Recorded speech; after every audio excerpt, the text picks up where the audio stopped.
Please welcome to the stage Sharon Spell.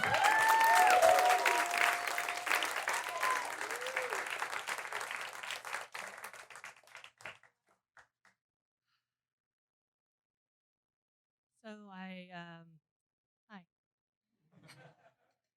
So I come to in this bright room, and there's a neon light above me, and it resembles a spaceship.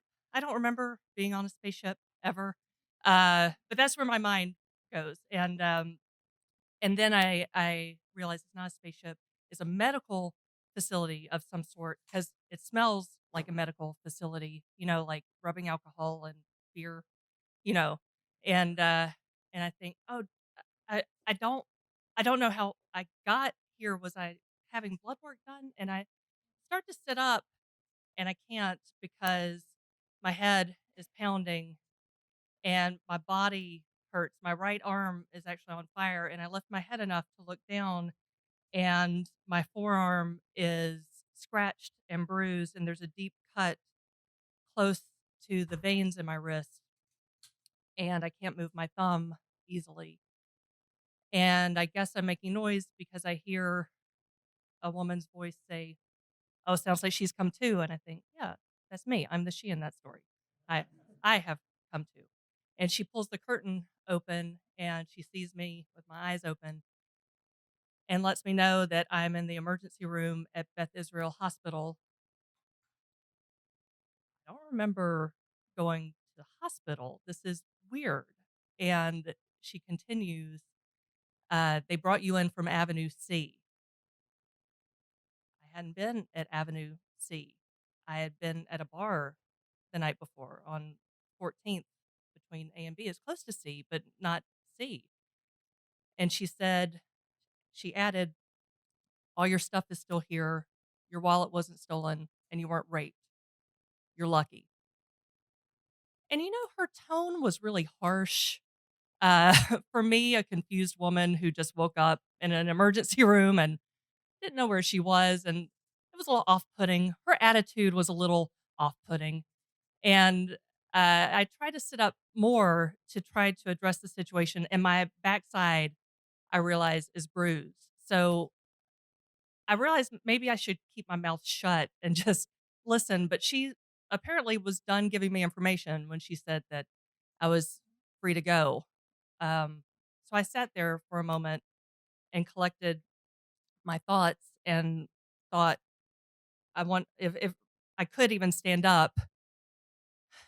So when I do stand up, I get my things, like nobody makes eye contact with me as I make my exit from the emergency room. And I realize, like, I'm hungover and I don't know how I got here, and I feel embarrassed because I've never done anything this publicly humiliating. Like I've blacked out from drinking before.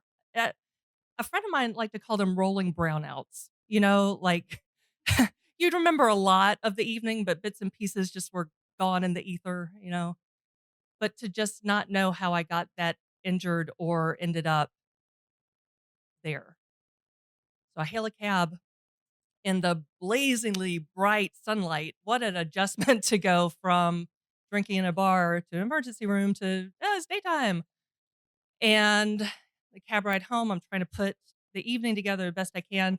And I can't text anyone because my Motorola flip phone, God bless it, had actually died, not run out of juice. It had died.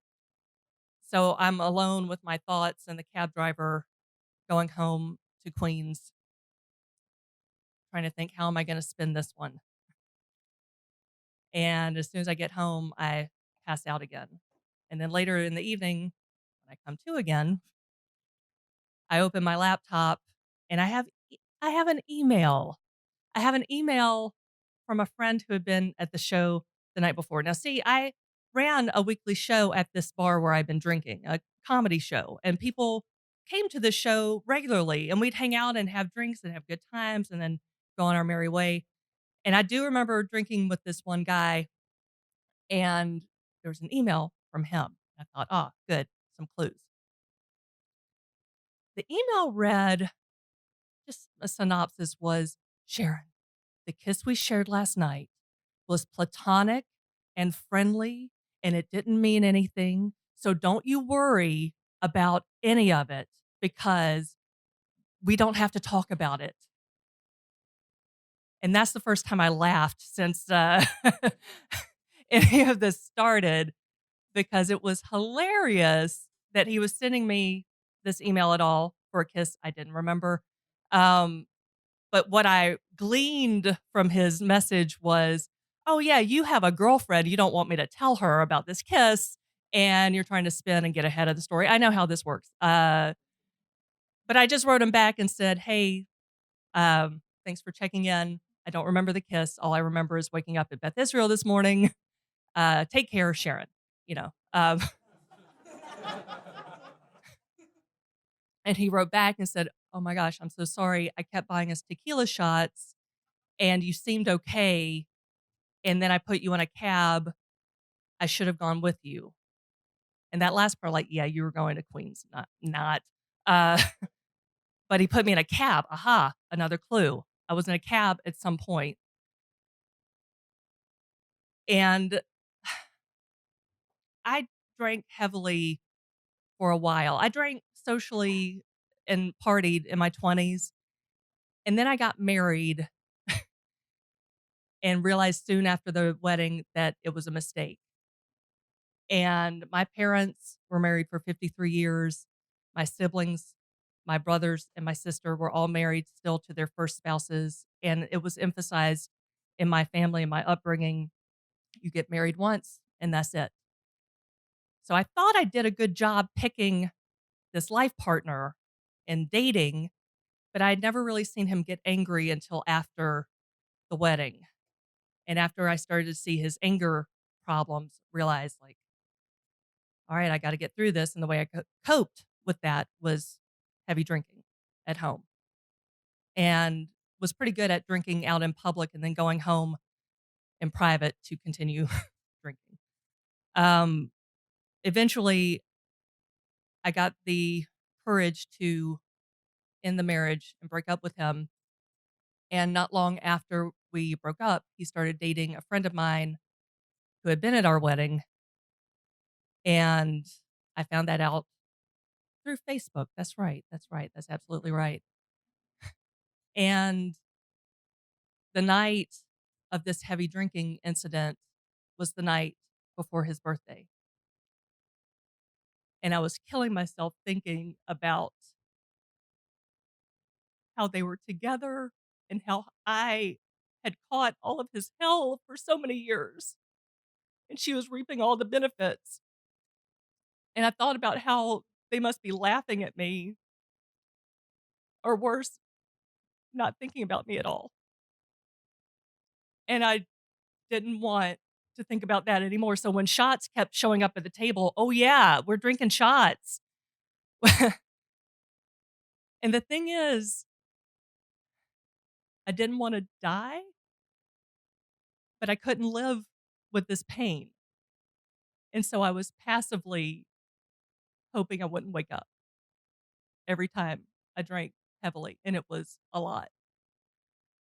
And the thing is, I kept waking up.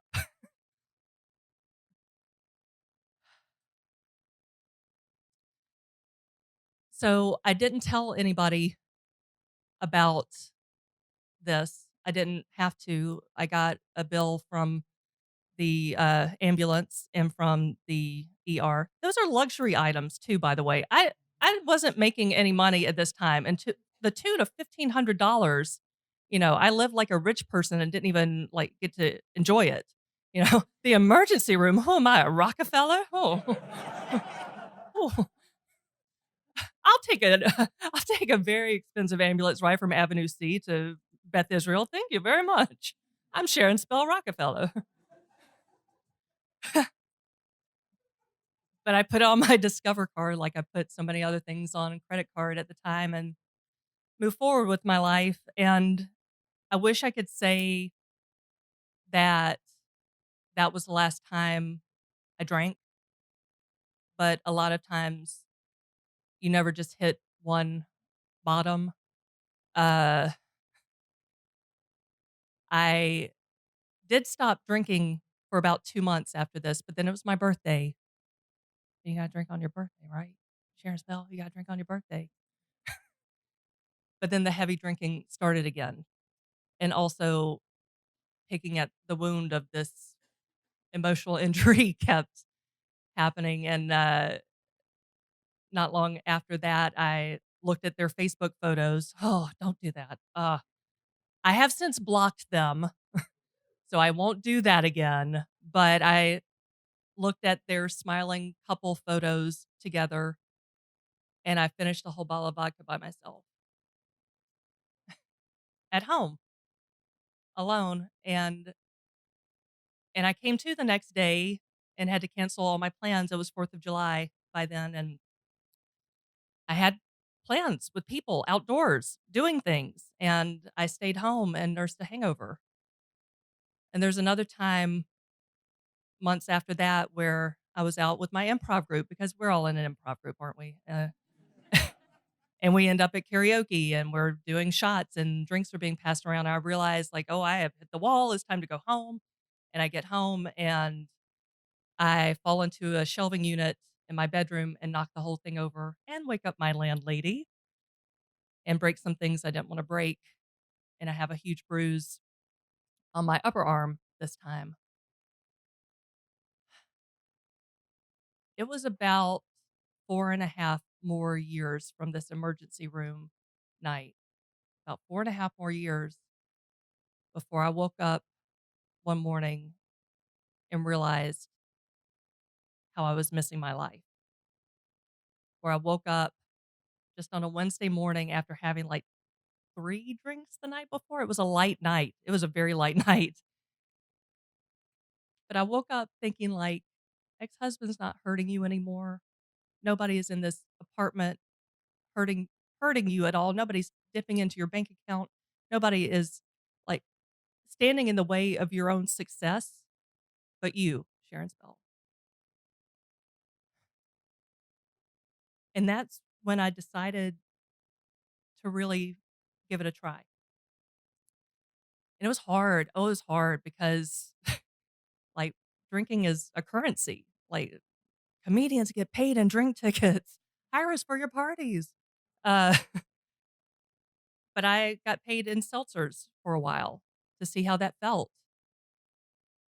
And I was ready by then to deal with the abandonment and loss that I've been walking with for so long. And it hurt. It hurt a lot. I felt lots of feelings I'd stuffed down for a long, long time. But I thought at that point, like, I'd already been in the emergency room. I'd already damaged things in my home. I'd already had to cancel plans with friends. Like, what big catastrophic thing am I waiting for to tell me to stop hurting myself? Because by this point, I didn't want to hurt myself anymore. I decided I do want to live. I want to try. I want to be available for life. It was probably about 3, 4 months into drinking. I woke up in my room surrounded by the familiar smells of my sheets, t-shirts, and dust bunnies around, and curtains. The sun was coming up, and I was just grateful to have the opportunity to feel what it felt like to wake up instead of just come to.